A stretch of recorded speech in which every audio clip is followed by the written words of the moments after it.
ফের বিক্ষোভের মুখে পড়লেন বীরভূমের তারকা প্রার্থী শতাব্দী রায়। বিদায়ী সাংসদকে সামনে পেয়ে সাধারণ গ্রামের মহিলা পুরুষ ক্ষোভ উগরে দেন অ্যাম্বুলেন্স, রাস্তাঘাট, বাড়ির দাবিতে। শনিবার 6 এপ্রিল প্রচারে বেরিয়েছিলেন বীরভূম লোকসভা কেন্দ্রের প্রার্থী শতাব্দী রায়। গ্রামবাসীদের সঙ্গে কথা বলেন তিনি। তৃণমূল প্রার্থীকে দেখে এলাকাবাসী নিজেদের অভাব অভিযোগের কথা জানান। কেউ আবাস যোজনার বাড়ি পাননি বলে অভিযোগ করেন, কেউ আবার রাস্তাঘাট, কেউ বা পানীয় জলের অভাব নিয়ে প্রশ্ন করেন। শনিবার সকালে মোহাম্মদবাজার ব্লকের পুরাতন গ্রাম লাউজোড়া সহ একাধিক জায়গায় প্রচারে গিয়েছিলেন শতাব্দী। সেখানে পৌঁছতেই এলাকাবাসী তার সঙ্গে কথা বলেন। সাধারণ মানুষের অভিযোগ, সরকারি সুবিধা কেবল দলের কর্মীরা পেয়েছেন, তাঁরা পাননি। কেউ আবার বলেন রাস্তার অবস্থা এতটাই খারাপ যে বর্ষাকালে খুব সমস্যার মুখে পড়তে হয়। যদিও বিদায়ী সাংসদ শতাব্দী রায় ভোটের পর বাকি কাজ করে দেবেন বলে প্রতিশ্রুতি দিয়েছেন।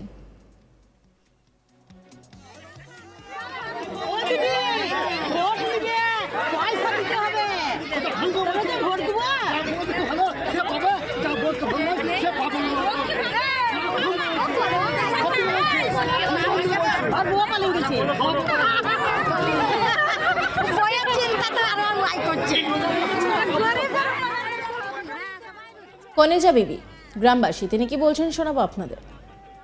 পার্টি করছে, তারা টাকা ভরে লিছে আর গরিবরা মরছে। আমরা ভোট দেবো, টাকা নেবো, কিছু নাই। যারা পেয়েছে তার পেয়েছে, আমরা কিছু পাই নাই। কত লোক পেয়েছে, যারা পার্টি করছে তারা খেয়েছে না। আমাদের বাড়ি নাই, আমাদের বাড়ি পাই নাই। জানি কেন পাই না, জানি দিদিকে বললেন? হ্যাঁ, দিদিকে বললাম তো। কি কজন কথা শুনবে ও? আর উনি কি বললেন? উনি আরেকজন যিনি বলছিলেন, কি নাম? ওর নাম সাইফুল। কি বলছে জানি না ও। আরেক গ্রামবাসী সঞ্জয় চৌধুরী, তিনি কি বলছেন শোনাবো আপনাদের। হসপিটাল আছে, এখানে একটা অ্যাম্বুলেন্সের প্রয়োজন। আর দ্বিতীয় কথা যে আমাদের বিগত দিনে যে ফার্মাসিস্ট এখানে ছিলেন, তিনি এখানে কোয়ার্টারে থাকতেন। ফলে আমাদের এলাকার মানুষের মানে আউটডোরের টাইমের পর, একটার পর, যেটা আউটডোর টাইম বা দুটোর পর যে কোনো পরিষেবা পেতেন, কেটে গেলে, ফুটে গেলে প্রাথমিক চিকিৎসা পেতেন।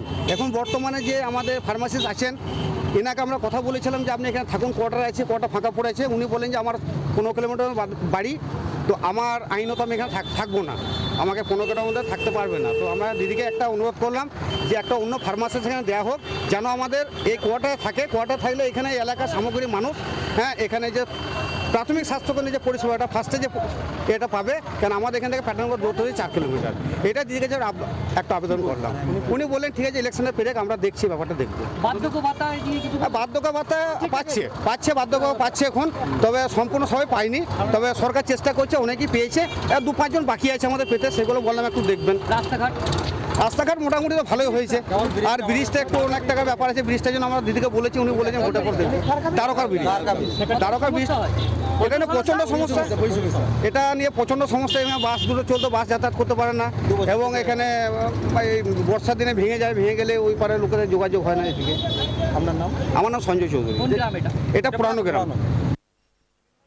এ বিষয়ে শতাব্দী বলেন, যারা বলছেন টাকা নিয়ে ভোট দেবে, তারা গণতন্ত্র বা দেশের ভোট সম্পর্কে কতটা বোঝেন, ওই প্রশ্নটা মানুষের উপর ছেড়ে দাও, আমি দেব না। যে প্রকল্পগুলি পাননি সেগুলি পঞ্চায়েত স্তরে খোঁজ নেব। 10টা গ্রামের মধ্যে একটা গ্রাম যদি বলে পাইনি, তাহলে 9টা গ্রাম যখন পেয়েছে বলে সেগুলিও দেখান। শতাব্দী রায়, তিনি কি বলছেন শোনাবো আপনাদের।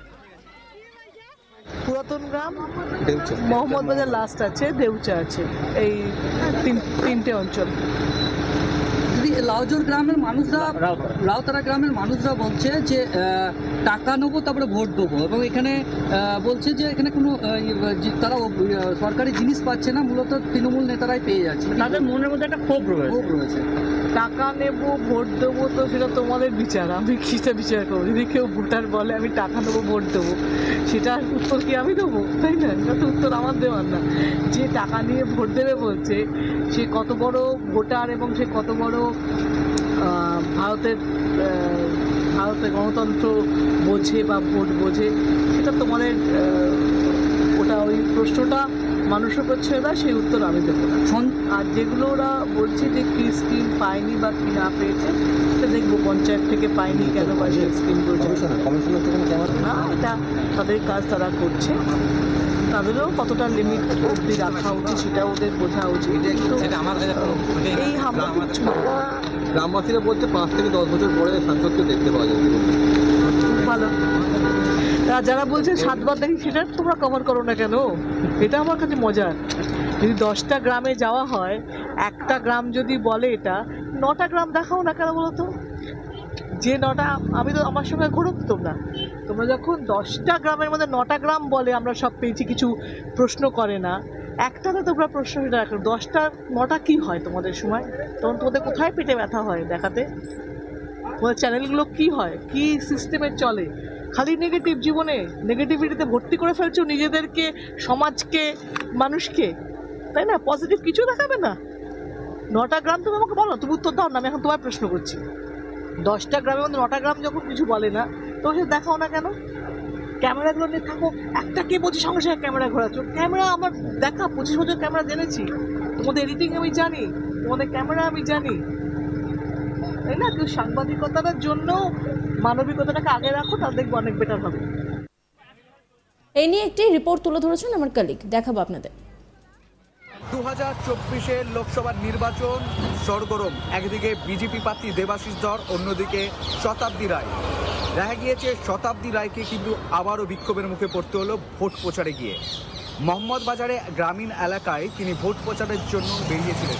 ওই সময় গ্রামের লোকজন তাকে ঘিরে বিক্ষোভ দেখায়, তাকে অভাব অভিযোগ ক্ষোভ কিন্তু উগড়ে দেন। তারা বলেন এই এলাকায় অ্যাম্বুলেন্স দরকার, এই এলাকায় কোনো উন্নয়ন হয়নি, এমনই অভিযোগ করেন। কিন্তু রীতিমতো এই অভিযোগ অস্বীকার করছেন শতাব্দী রায় খোদ। তিনি বলছেন স্থানীয় বাসিন্দারা আমাকে কাছে পেয়ে, তাদের কিছুদিন যে আমার সাথে যোগাযোগ ছিল না, আমি যখন কলকাতায় ছিলাম, বিভিন্ন কারণে তারা আমাকে ভালোবেসে ক্ষোভের কথা বলেছে, আমাকে বিক্ষোভ দেখায়নি। এভাবেই কিন্তু উনি রীতিমতো ডিফেন্ড করছেন। 2024-এর লোকসভার নির্বাচন, বারবার কিন্তু শতাব্দী রায় বিক্ষোভের মুখে পড়ছেন, আর এই নিয়ে উঠছে প্রশ্ন। এর আগেও দেখা গিয়েছিল বীরভূম জেলার একটি গ্রামে গিয়ে তিনি বিক্ষোভের মুখে পড়েছিলেন। নলহাটি 2 ব্লকে কিন্তু তিনি বিক্ষোভের মুখে পড়েছিলেন। সেখানে তাকে বলা হয়েছিল কাদা মাখা রোডে হাঁটতে বলা হয়েছিল। এই ঘটনাও কিন্তু এড়িয়ে গেছিলেন শতাব্দী রায়। এরপরে আবার বীরভূম জেলার মোহাম্মদ বাজার গ্রামের লোকজন তাকে ঘিরে বিক্ষোভ দেখালেও কিন্তু শতাব্দী বলছেন এটি বিক্ষোভ নয়। কিন্তু সাধারণ মানুষ ক্ষোভ উগড়ে বলছে আমরা বাড়ি পাইনি, ঘর পাইনি, আমাদের রাস্তা হয়নি, আমাদের অ্যাম্বুলেন্সও দরকার। যে শতাব্দী রায় সাঁইথিয়া জৈন মন্দিরে আস্তাক বাংলার সামনেই বলেছিলেন যে ও জৈন মন্দিরের সদস্য, এইখানে সাঁইথিয়াতে আমি একটা অ্যাম্বুলেন্স দিয়েছিলাম। রীতিমতো আবারও অ্যাম্বুলেন্সের দাবিতে, বাড়িঘর মেলেনি, এই সকল দাবিতে কিন্তু শতাব্দী তারকা প্রার্থী ভোট প্রচারে গিয়ে বিক্ষোভের মুখে পড়তে হলো। এই নিয়ে তীব্র আক্রমণ। অন্যান্য খবরের আপডেটের জন্য অবশ্যই নজর রাখুন আজ তাক বাংলার ইউটিউব স্ট্রিমিংয়ে।